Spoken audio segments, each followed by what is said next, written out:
मोठी बातमी समोर येते। गोकुळ गीतेंचं नवं स्टेटस चर्चेत आलेलं आहे। गोकुळ गीते यांनी काल फादर्स डे ला ठेवलेलं व्हॉट्सॲप स्टेटस चर्चेत आलंय। कल तुम्हारे नाम से पिता की पहचान बदल दो अशा आशयाचे त्यांनी स्टेटस ठेवलं होतं आणि दुसऱ्या दिवशी गोकुळ गीते हे आमदार झाले। त्यामुळे गोकुळ गीतेंना आपल्या विजयाबद्दल खात्री होती का अशी चर्चा सुरू झाली। नरेंद्र दराडे यांचा मुलगा कुणाल दराडेनं बाप काढल्यानं गोकुळ गीते यांची सटकली होती आणि त्यांनी अधिकृतपणे माघार घेण्यास नकार दिला होता। माघारीच्या दिवशी नाशिकमध्ये सगळ्या घडामोडी बघायला मिळाल्या होत्या। मत करो बड़े बड़े वादे, चुपके से पिता के ख्वाबों को हकीकत में बदल दो अशा स्वरूपाचं स्टेटस त्यांनी काल फादर्स डेच्या दिवशी ठेवलं होतं।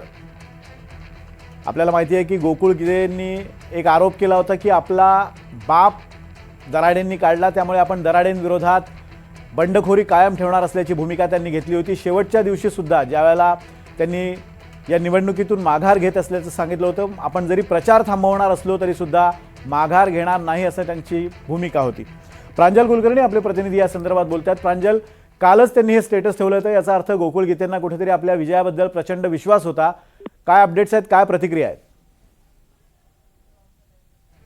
प्रांजल कुलकर्णी आपले प्रतिनिधी आपल्या सोबत याविषयी बोलण्यासाठी होते। काही तांत्रिक कारणास्तव त्यांच्याशी संपर्क होत नाहीये। मात्र मत करो बड़े बड़े वादे, चुपके से पिता के ख्वाबों को हकीकत में बदल दो असं स्टेटस काल गोकुळ गीतेंनी ठेवलं होतं।